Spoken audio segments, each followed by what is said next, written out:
the Tampa Bay Buccaneers have won their wild card matchup against the Philadelphia Eagles in a very convincing fashion. And I know a lot of people might say that the Philadelphia Eagles are a struggling team, a team that has lost their identity. And while all those things are true, our Tampa Bay Buccaneers did just come off two really bad games where we struggled against the New Orleans Saints and the Carolina Panthers. So the fact that we were able to put together a solid performance offensively and defensively to secure a win, whether the Eagles are struggling or not, is a very good sign that the Buccaneers maybe are rounding together and kind of coming back to form like they looked against the Green Bay Packers and the Jacksonville Jaguars. But before I get into my reaction on this wonderful wild card matchup, I am Rami B. If you aren't here, make sure you click the subscribe. Oh, I messed that up. I am Rami B. I post weekly Buccaneer reaction videos, so make sure you click the subscription button down below and join the family. But our Tampa Bay Buccaneers won a 32-9 outcome against the Philadelphia Eagles, the reigning NFC champ Philadelphia Eagles, who, though they have struggled and lost 5 of 6 prior to this one, still had the signs that they could be a good team. The Buccaneers definitely came into this game with a lot of question marks. Baker, I think, was questionable 3-4 days ago, and there was a lot of concern about rain and things like that. But the Buccaneers did put in a very good performance, and probably an incredible performance if you consider that the players on the offense were dropping balls left and right. We were probably 3 or 4 drops away from 45 points against the Philadelphia Eagles. But our Buccaneers did still end up with 426 yards of total offense, 307 passing, 119 rushing, while the Eagles only had 275 total yards of offense, 234 passing, and 41 rushing. Like I said, if we had there's that one big catch to Evans, there's a couple other ones to Otten, there was one up the seam that he dropped. Easily be over 500 total yards of offense and absolutely dismantling the Eagles, which I mean we did anyways, but it would have been nice to score 45, against them and really make a statement. But overall, Dave Canales did call a wonderful game. He had a lot of, even though our run game wasn't as effective, we saw 100 yards rushing, but he did call a wonderful passing game. I think Baker's numbers could have been better, like I said, if there weren't as many drops. But overall, Baker was balling today. He was baking. He was dishing out, pastries, all of that stuff. He was 22 of 36 for 337 yards and 3 touchdowns. Again, a couple more drops that were turned into catches. He'd be over 400 yards and 4 touchdowns for sure. So wonderful performance by him, especially considering he did not have his best game against the Panthers due to injuries. So he definitely balled out. Rachaad White had 18 carries for 72 yards. Baker had 2 for 16, and Chase Edmonds 7 for 12. So really, outside of Rachaad White, nobody really rushed the ball that well. And Rachaad, I think, only ended up having like 3-point-something yards a carry, maybe right under 4 yards. On the receiving end, Cade Otton led the team with receptions, 8 for 89. He had a few bad drops. Again, there was one in the seam that he dropped that would have easily been 40-yard completion. He was definitely our leading catcher. David Moore, 2 for 66 and a touchdown. And I think it was the Packers game where he also had 1 catch and took it 50-some yards. He did that again, breaking tackles. And, the Eagles were having a hard time tackling our players. They were missing tackles left and right, and David Moore took advantage of that. Trey Palmer had 1 catch for 56 yards. I want to say it was in the 4th quarter, which essentially sealed the game and put it out of reach, put it up to, 25?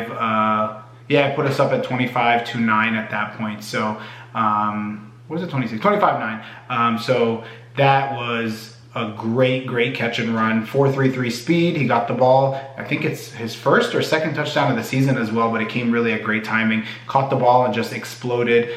Split 2 defenders. I think he was running down the sideline and then cut between the safety and the corner and just took it with his speed, and nobody was even close by. Mike Evans had 3 for 48. He did have that horrible drop in the first quarter that looked like to be like 40-some 50-yard bomb, touchdown probably as well, which hurt his numbers. But it's okay. He's saving it for next week because we will need it next week. And then Godwin, 4 for 45 in that touchdown. I'm really glad we had that touchdown at the end because we could have settled for a field goal, made it 28-9, and the game was over. But I think we needed to have that aggressive attitude and that momentum and carry it into the Detroit Lions game. So the fact that we threw a 23-24-yard bomb to Godwin for a touchdown to essentially establish ourselves as an offense, I think was great for the morale of the team and to keep the team, let them know that we're not playing conservative anymore, and we're going to kind of put the foot on the gas and make sure that we score points wherever we can. So great performance by the offense overall. Outside of the drops, you couldn't really complain about much. Sure, there was some bad time sacks and things like that, and it's the play calling was questionable at times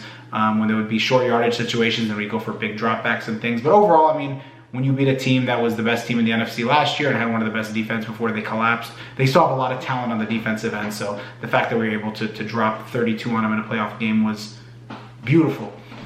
Defensively, I mean, what can you say? We held the Eagles to 0 of 9 third down conversions. They didn't even convert a single third down.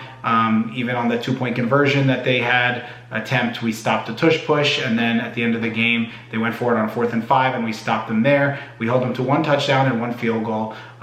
Great performance by the defense. Levante David had a forced fumble. Cansey and Villa had half a sack. Gaines had a sack, and JTS had a sack. And I want to, shout out Jason Light, because this draft, we drafted Cansey and Yaya on the D-line, and they both seem to be solid picks. I think they were both in the top 5 in tackles for losses, and I know Yaya's top 3 in sacks for rookies, and it seems like we have 2 anchors on the D-line that'll hold the D-line down for a long time, and throw in Vea. We have a really good, promising future D-line for sure. We just need a little bit more talent on defensive end, some backups and things like that, some depth, but things should be good. And then, CJ McCollum, I need to shout him out on the extra point after the Eagles scored a touchdown. He was offsides on the extra point. They decided to take back the extra point, go for the tush push, stop them. We ended up taking 1 point off the board. And then in the 4th quarter, they kicked a field goal to make it, I think, 12-25 at that point, I want to say it was. And what he did was, again, I think neutral zone infraction.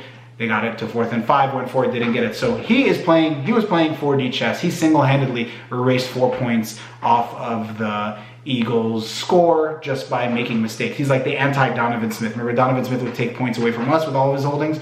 This is taking points away from the opponent. So wonderful there. Jalen Hurts, 25 of 35 for 250 yards and a touchdown. DeAndre Swift, 10 for 34. We stifled their run game as well. Devontae Smith had 8 catches for 148 yards. And I'd say that's the one frustrating thing. Once Julio went down, they had no other weapons.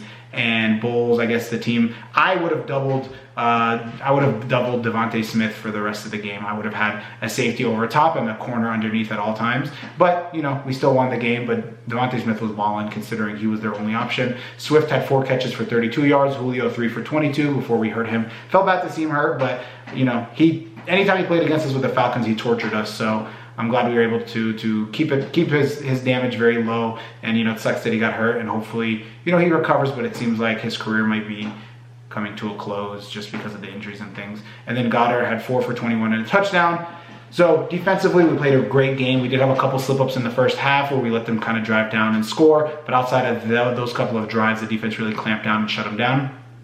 Todd Bowles wins his first ever playoff game, and I think now at this point, Todd Bowles has secured his return to come back. It would be a difference between barely winning, but that dominating performance. Nick Sirianni, people are turning on him, but he's a good coach, I would say. He led them to a Super Bowl in his 2nd year. He has to figure out what's going on now, but he's not a bad coach, So I think Todd Bowles outcoaching him really helped in favor. I think Baker Mayfield's going to come back as well. I don't know if he'll test free agency. I'm sure he can test free agency and build some demand for himself to leverage the Bucs. But realistically, any team that needs a quarterback is not in playoff contention. So it's either go somewhere else where you may have to battle for a starting job. You might get handed one, or stay in Tampa where you've won a playoff game. We're clearing up some salary cap. We're going to be able to build the roster a little better next year, and you've already been the man. Like, this is your team. The offense responds to you. Defense likes you. Everyone likes you. You might as well just stay. So, yeah, we'll see what happens there. But now that we are in the 2nd round of the playoffs, we play the Detroit Lions on Sunday at 3 p.m. Eastern, 12 p.m. Pacific time where I am at. Detroit, I think, is a beatable team. We almost beat them at home after the bye week. It wasn't a blowout, but it was a super close game if you really think about how the game went and all the missed opportunities we had. I'm more worried about their crowd. It was their 2nd playoff win this weekend in like 56 years, 60 years. So I think that crowd is going to be very loud and jumping, and I think it's going to be very important for the Bucs to play disciplined football, connect on those deep passes and things like that. I don't think the game will be as easy as it was against Philly. It's going to be a much closer game, but I definitely think it is a winnable game. Our team has playoff experience. We made the playoffs the last 3 years.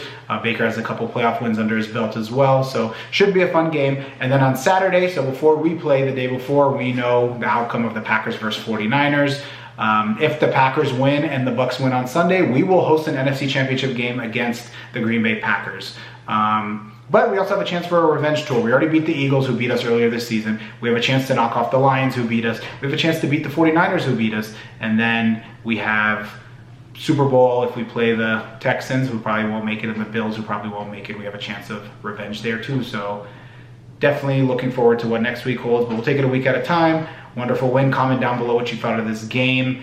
And yeah, let's go Bucks. We thought we were going to win another playoff game, especially with the roster not being as good as last year's in terms of, not having Brady and Lenny and things like that. But we ended up pulling off the win. One more week, we survived. Let's go Bucks as always. And yeah, feels exciting. Now we get to go positive Tuesday, Victory Tuesday to work. But yeah, let me know down below what you think. And as always, I am out. Let's go! You a Buccaneer